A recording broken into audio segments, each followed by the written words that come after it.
Friends, आज हम पढ़ेंगे सीटेट प्रीवियस ईयर के क्वेश्चन, जो कि मैं ईवीएस के क्वेश्चंस पढ़ा रही हूँ पेपर फर्स्ट। चलते हैं क्वेश्चंस की तरफ। क्वेश्चन नंबर 61 है। पहला है, हाथी गंदे पानी में खेलना पसंद करते हैं क्योंकि इससे उनके शरीर को ठंडक मिलती है। तो ये बात बिल्कुल सही है। दूसरा, अधिकांश हाथी दिन में लगभग 10 घंटे आराम करना सोना पसंद करते हैं। तो 10 घंटे बिल्कुल आराम करना पसंद नहीं करते, 4 से 5 घंटे ही पसंद करते हैं। तीसरा है, 3 महीने के हाथी के बच्चे का वजन लगभग 200 किलोग्राम होता है। तो हाँ, बिल्कुल 200 किलोग्राम होता है। चौथा है, अधिकांश बड़े हाथी एक दिन में लगभग 100 किलोग्राम पत्ते झाड़ियाँ खा लेते हैं। तो हाँ, बिल्कुल बात सही है, 100 किलोग्राम पत्ते और झाड़ियाँ खा लेते हैं। तो ऑप्शन 1 सही है, 3 सही है और 4 सही है, 2 रॉन्ग है। तो ऑप्शन 2, 3, 4 किस ऑप्शन में है? ऑप्शन 3 में है। ऑप्शन 1, 3 एंड 4 सही है। 61 का आंसर क्या हो जाएगा? ऑप्शन 3। तो हाथी को क्या नहीं पसंद है? हाथी 10 घंटे आराम नहीं करती है। क्वेश्चन रॉन्ग है। 4 से 5 घंटे ही बस आराम करना पसंद करते हैं। 61 का आंसर हो जाएगा ऑप्शन 3। पहला सही है, तीसरा सही है और चौथा सही है। क्वेश्चन नंबर 62 है, मधुबनी चित्रकला के बारे में सही कथन चुनिए। पहला है, ए, इन चित्रों को बनाने में नील, हल्दी, फूल, पेड़ों के रंग आदि का इस्तेमाल किया जाता है। तो हाँ, सारी चीज़ों का इस्तेमाल किया जाता है इनमें। बी है, इन चित्रों में इंसान, जानवर, पेड़, फूल, पंछी, मछलियाँ आदि दिखाए जाते हैं। तो हाँ, ये सारी चीज़ें दिखाए जाते हैं। सी ऑप्शन, ये लोक चित्रकला बहुत पुरानी है और इनका नाम मधुबनी नामक स्थान से पड़ा है। तो बिल्कुल बात सही है। डी ऑप्शन में मधुबनी राजस्थान के अति प्रसिद्ध जिला है। तो मधुबनी राजस्थान का अति प्रसिद्ध जिला है ही नहीं। मधुबनी कहाँ फेमस है? यह बिहार में फेमस है, मधुबनी पेंटिंग। तो ऑप्शन डी इसका रॉन्ग हो जाएगा। 62 का आंसर हो जाएगा option A, B and C. D बिल्कुल रॉन्ग है। तो ए, बी, सी किस में है? क्वेश्चन नंबर 62 का आंसर हो जाएगा option 4, A, B and C. Question number 63 है, कोई पक्षी पेड़ की ऊंची डाल पर अपना घोंसला बनाता है, पक्षी हो सकता है। पहला है शक्करखोरा, दूसरा है कलचिड़ी, तीसरा है कौवा, चौथा है फाख्ता। तो सबसे ऊंची डाल पर कौन बनाता है अपना घोंसला? तो कौवा बनाता है। क्वेश्चन नंबर 63 का आंसर हो जाएगा ऑप्शन 3, कौवा। क्वेश्चन नंबर 64 है, पोचमपल्ली एक गाँव है। यह गांव एक विशेष प्रकार के कपड़े की बुनाई के लिए प्रसिद्ध है और इसे भी पोचमपल्ली ही कहते हैं। यह गांव निम्नलिखित में से किसका भाग है? पहला है केरल, दूसरा है कर्नाटक, तीसरा आंध्र प्रदेश, चौथा है तमिलनाडु। तो क्वेश्चन बार बार रिपीट करके आता है। 64 का आंसर हो जाएगा option 3, Andhra Pradesh. Question number 65 है, रेगिस्तानी ओक के बारे में कथन चुनिए। पहला है, ए, यह पेड़ ऑस्ट्रेलिया में पाया जाता है। तो हाँ, बिल्कुल ऑस्ट्रेलिया में पाया जाता है।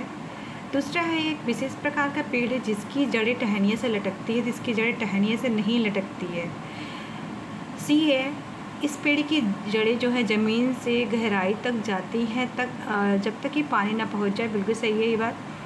डी है, इस पेड़ के तने में पानी जमा होता रहता है। स्थानीय लोग पतले पाइपों का उपयोग करके इस पानी का उपयोग करके पीते हैं। तो भी ऑप्शन सही है। ऑप्शन बी इसमें रॉन्ग है। तो 65 का ऑप्शन हो जाएगा ए, सी, डी। तो ऑप्शन ए, सी, डी आपका ऑप्शन 2 में है। तो 65 का आंसर क्या हो जाएगा? ऑप्शन 2। क्वेश्चन नंबर 65 है, अबू धाबी के विषय में सही कथन के बारे में बताइए। पहला है, यह रेगिस्तानी इलाके में है। तो हाँ, अबू धाबी रेगिस्तानी इलाके में है। दूसरा है, अबू धाबी पानी पेट्रोल से महंगा है। हाँ, वहाँ पर पानी पेट्रोल से महंगा होता है। सी है, यहाँ की स्थानीय भाषा जो अरबी है। हाँ, है अरबी। तो डी क्या है? अबू धाबी मुद्रा रुपए को दिनार कहते हैं। नहीं, तो ये ऑप्शन क्या है? रॉन्ग है। 66 का आंसर केवल ए, बी, सी सही है। तो ए, बी, सी किस में है? ऑप्शन 4 में है। तो 66 का आंसर क्या हो जाएगा? ऑप्शन 4। क्वेश्चन नंबर 67 है, कुछ जानवर रात में जागते हैं और ये हर चीज़ को जिन रंगों में देखते हुए हैं। ये क्वेश्चन एवरी ईयर आता है इस क्वेश्चन। तो इसका आंसर क्या होगा? पहला है बैगनी नीला, दूसरा हरा पीला, तीसरा है काला सफ़ेद, चौथा है लाल और संतरी। तो क्या दिखाई देता है रात में? जो भी जानवर होते हैं उनको ब्लैक एंड वाइट में दिखाई देता है, काला और सफ़ेद। ऑप्शन 63 का आंसर हो जाएगा ऑप्शन 3, काला है, सफ़ेद, ब्लैक एंड वाइट। 68 है, नीचे दिए गए चित्र 1 में 24 घंटे की घड़ी दिखाई गई है। चित्र 1/3 में दो जानवर एक्स वाई सोने की छायांकित भाग से दिखाए गए। एक्स वाई के सोने के समय के बारे में सही कथन का चुनाव कीजिए। एक्स इतना दिखा रहा है, वाई इतना दिखा रहा है, तो क्या कहना चाह रहा है? तो इसका आंसर हो जाएगा ऑप्शन 3, एक्स 4 घंटे सोता है जबकि वाई 18 घंटे सोता है। 68 का आंसर हो जाएगा ऑप्शन 3। क्वेश्चन नंबर 69 है, मृत सागर क्या है? पहला है एक ऐसा जिसका पानी जहरीला होता है। दूसरा है ऐसा सागर जो सभी महासागरों और सागरों से ज़्यादा नमकीन है। तीसरा है ऐसा सागर जिसमें ज्वार भाटे बहुत तीव्र गति से आते हैं। चौथा है ऐसा सागर जिसमें जहाज़ चलाना खतरनाक होता है। तो मृत सागर क्या है? तो मृत सागर एक ऐसा सागर जो महासागरों और सागरों से ज़्यादा नमकीन है। क्वेश्चन नंबर 69 का आंसर हो जाएगा ऑप्शन 2। क्वेश्चन नंबर 70 है, कक्षा 3 के विद्यार्थी के भोजन का पाठ पढ़ाने समय अंजलि भोजन संबंधी आदतों से सांस्कृतिक क्षेत्रीय विविधता का विशेष ध्यान देना चाहती है। नीचे दिए अधिगम अवसरों में किसके द्वारा विद्यार्थियों को वांछित जानकारी दी जा सकती है? पहला है विभिन्न क्षेत्रों संस्कृतियों में भोजन को दर्शाने वाले चार्ट का उपयोग करके करना। दूसरा है विभिन्न क्षेत्रों संस्कृतियों के विद्यार्थियों से उनके घरों खाए जाने वाले भोजन मंगाकर प्रस्तुत करना। सहपाठियों से सपाठ सूचनाओं का आदान प्रदान करना। तीसरा है पाठ्य पुस्तक में विभिन्न प्रकार के भोजनों को दी गई जानकारी की ओर विस्तृत व्याख्या करना। चौथा है किसी बाहरी भोजन बनाने वाली व्यवसायिक एजेंसी का आग्रह करके विभिन्न क्षेत्रों में सांस्कृतिक भोजन प्रदान करना। तो क्वेश्चन नंबर 70 का आंसर क्या हो जाएगा? ऑप्शन 2। क्वेश्चन नंबर 71 है, कक्षा 5 के विद्यार्थियों को पर्यावरण चिंता के बारे में पढ़ाते समय प्रीति प्रदूषण पर अधिक बल देना चाहती है। वांछित उद्देश्यों को प्राप्त करने के लिए क्रियाकलापों में कौन सा सर्वाधिक प्रभावी हो सकता है? पहला, विद्यार्थियों के विभिन्न प्रकार के प्रदूषण से चार्ट बनवाकर। दूसरा है विद्यार्थियों के शैक्षिक भ्रमण पर ले जाकर किसी प्रदूषित नदी को दिखाना। तीसरा है विद्यार्थियों को विभिन्न प्रकार के प्रदूषण से निम्नलिखित समूह परियोजनाओं का कार्य करने के लिए कहना। चौथा है किसी विषय से कमेंट करके वायु, जल, ध्वनि को ऊपर भाषण देना। तो 71 का आंसर क्या हो जाएगा? ऑप्शन 3। क्वेश्चन नंबर 72 है, नेहा कक्षा 5 के ईवीएस विषय में दी गई मूल्यांकन तकनीकों का उपयोग करती है। पहला है हस्त प्रसिद्ध क्रियाकलापों का मूल्यांकन, दुग्री कार्य। दूसरा है परियोजना कार्य। तीसरा है मौखिक। तो कौन सा इसमें मूल्यांकन वस्तुनिष्ठ दे सकता है? तो पहला ऑप्शन इसमें सही है, दूसरा ऑप्शन तो पहला और चौथा ऑप्शन इसमें सही है। 72 का आंसर हो जाएगा ऑप्शन 2। क्वेश्चन नंबर 63 है, ईवीएस में किसी अच्छे गृहकार्य को मुख्यतः किस पर केंद्रित ध्यान ईवीएस में किसी अच्छे गृहकार्य को मुख्यतः किस पर केंद्रित होना चाहिए? पहला पुनरावृत्ति प्रबलीकरण। दूसरा है मास्टरी लर्निंग। तीसरा विस्तारित अधिगम चुनौतियाँ उत्तेजना। चौथा है समय का सदुपयोग। 73 का आंसर हो जाएगा ऑप्शन 3। क्वेश्चन नंबर 74 है, शालिनी कक्षा 4 के विद्यार्थियों को विज्ञान केंद्र दिखाने के लिए शैक्षणिक भ्रमण की योजना बनाई। नीचे दिए गए कौन सा सामान जिसे भ्रमण के लिए अप्रासंगिक है? पहला है प्रदर्शन के समय अपनी शंकाओं के विषय में पूछना। दूसरा है अपना दिन भर पूरा बस्ता लेकर आना। तीसरा है बिना मुझे सूचित किए कहीं नहीं जाना। चौथा है अपने साथ पेन नोटपैड ले जाना। तो कौन सा अप्रासंगिक है? तो अप्रासंगिक ऑप्शन 2 है, दिन भर का पूरा बस्ता लेकर आना। क्वेश्चन नंबर 74 का ऑप्शन है आंसर हो जाएगा ऑप्शन 2। क्वेश्चन नंबर 75 में प्राथमिक स्तर की अच्छी ईवीएस पाठ्यचर्या में होना चाहिए। पहला है पाठ के अंत में अधिक अभ्यास पर सम्मिलित करना। दूसरा आसपास के खोजने का अवसर प्रदान करना। तीसरा है संकल्पनाओं के विशेष व्याख्या पर अधिक एकाग्रता। चौथा है पदों की यथार्थ परिभाषा पर अधिक बल देना। तो क्वेश्चन नंबर 65 का आंसर क्या हो जाएगा? ऑप्शन 2, अपने आसपास को खोजने के अवसर का प्रदान करना। क्वेश्चन नंबर 76 से प्राथमिक स्तर की ईवीएस की पाठ्य पुस्तकों में कविताएं कहानियां सम्मिलित होने के कारण है। आंसर है विद्यार्थियों में साहित्यिक रुचि प्रदर्शित करना। दूसरा है विषय के अधिगम में आमूल प्रदान करना। तीसरा है मूल संकल्पनाओं को अधिगम उपयोगी करना। चौथा है विषय वस्तु को प्रस्तुत करने की भी पाठ्यचर्या को एक रास्ता का परिवर्तन करना। तो क्वेश्चन नंबर 75 का आंसर क्या हो जाएगा? क्वेश्चन नंबर 75 का आंसर हो जाएगा ऑप्शन 3। क्वेश्चन नंबर 77 है, 4 भावी शिक्षकों में कक्षा 4 के विद्यार्थियों की मूल विषय यात्रा पर प्रस्तुत करने कहा। प्रत्येक में निम्नलिखित नीतियों में से किसी एक रूप से केंद्रित किया। पहला है यात्रा के विभिन्न साधनों वीडियो को बताने वाले चार्ट का उपयोग करना, उनकी व्याख्या करना। दूसरा है पाठ्य पुस्तकों को विषय वस्तु का उपयोग करना, यात्रा के विभिन्न विधियों का व्याख्या करना। तीसरा है विद्यार्थियों से यात्रा के विभिन्न साधनों का चित्र एकत्र करके स्क्रैप बुक बनाने कहना। चौथा है विद्यार्थियों से यात्रा में उपयोग किए गए विभिन्न साधनों का अनुभव को वर्णन करने के लिए कहना। 77 का आंसर क्या हो गया? ऑप्शन 4। 78 क्वेश्चन नंबर 78 कक्षा 5 की EVS के पाठ्य पुस्तक में किसी पाठ में सूची चर्चा कीजिए कथन दिया गया। यदि आपके गांव अथवा शहर में एक सप्ताह तक पेट्रोल अथवा डीजल ना होता तो क्या होता? तो इसका आंसर क्या हो जाएगा? ऑप्शन 3 वास्तविक जीवन की चिंताओं को समझने हेतु कल्पना सोचने विषय कुशलता को बढ़ावा देना। तो 78 का आंसर क्या हो जाएगा? ऑप्शन 3।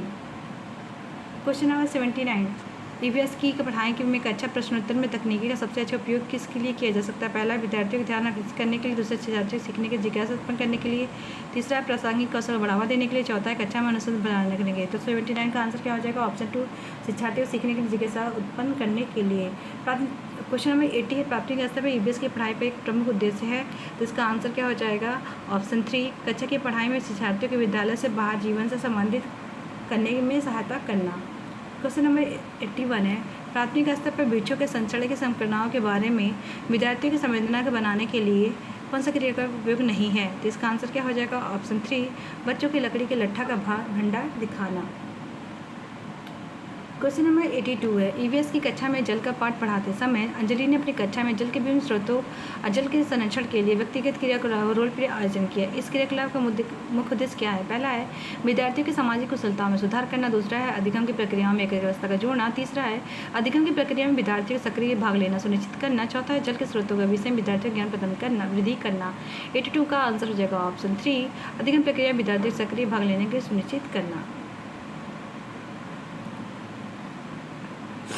क्वेश्चन नंबर 83 है प्राथमिक स्तर पर EVS के पाठ्यचर्या का शुद्ध विज्ञान सामाजिक संक्रमणों को सम्मिलित करने के लिए करके विकसित किया गया है। ऐसा करने का मुख्य उद्देश्य क्या है? तो इसका आंसर क्या है? ऑप्शन 1 विद्यार्थियों को पर्यावरण के संकलनवादी ढंग से देखने योग्य बनाना। क्वेश्चन नंबर 83 का आंसर हो जाएगा ऑप्शन 1। क्वेश्चन नंबर 84 है EVS में सामाजिक संक्रमण EVS में कक्षा में सामाजिक असमानताओं पर अधिक बल देने के लिए निम्नलिखित में से कौन सा अधिक प्रभावी अधिगम होगा? इसका आंसर होगा ऑप्शन 4 विद्यार्थियों के समूह परियोजनाओं का भार अपने ऊपर लेने के लिए कहना। क्वेश्चन नंबर 85 है पसंद नापसंद के बारे में चर्चा करते समय हमने किसी छात्र ने कहा कि मुझे और मेरी माँ दोनों को सांप खाना बहुत ही पसंद है, जबकि हमारी सांप खाने की इच्छा होती है। जब हमारे आसपास होटल में जाकर मूंगफली खाती हूँ तो यह छात्र कहाँ का हो सकता है जो यहाँ पर सांप खाई जाती है? तो हांगकांग में खाई जाती है। क्वेश्चन नंबर 85 का आंसर हो जाएगा ऑप्शन 2 हांगकांग। क्वेश्चन नंबर 86 है ब्रेल लिपि के बारे में अपने कथन का विचारों पर ब्रेल लिपि के बारे में दिए गए कथनों का अध्ययन कीजिए। पहला है ब्रेल को मोटी कागज बिंदु उभरे हुए बनाकर लिखते हैं। हाँ, तो ये ऑप्शन सही है। यह लिपि 8 बिंदु पर आधारित होती है। 8 बिंदु होती ही नहीं, 6 बिंदु होते हैं। 3 ये बिंदु की पंक्तियाँ न्यूक्लियर औजार से बनाई गई, ये बिल्कुल सही है। इसे उभरे हुए हाथ फेर के पढ़ा जा सकता है, ये भी ऑप्शन सही है। तो केवल ऑप्शन इसमें 2 रॉन्ग है, तो ऑप्शन 1 सही है, 3 सही है, 4 सही है। तो क्वेश्चन नंबर 1, 3 एंड 4 किस में है? तो 86 का आंसर जाएगा ऑप्शन 1। इसमें 1 भी है, 3 भी है, 4 भी है। क्वेश्चन नंबर 87 है सही कथन के बारे में बताइए। पहला है जिन जानवरों को बाहरी कान नाक शरीर पर बाल होते हैं बच्चे देते हैं। दूसरा है जिन के बाहरी कान शरीर पर बाल होते हैं वो अंडे नहीं देते हैं। तीसरा है जिन जानवरों को बाहरी कान नाक शरीर पर बाल नहीं होते बच्चे देते हैं। चौथा है जिन जानवरों के बाहरी कान शरीर पर बाल होते वो अंडे देते हैं। इसका ऑप्शन हो जाएगा ए सही है और बी सही है, बाकी सारे रॉन्ग है। क्वेश्चन नंबर 87 का आंसर हो जाएगा ऑप्शन डी, ए सही है एंड बी सही है।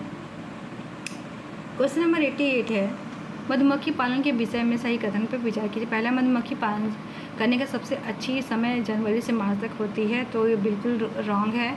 मधुमक्खी पालन का टाइम होता है अक्टूबर से दिसंबर तक, ना कि जनवरी से मार्च तक, तो पहला ऑप्शन रॉन्ग है।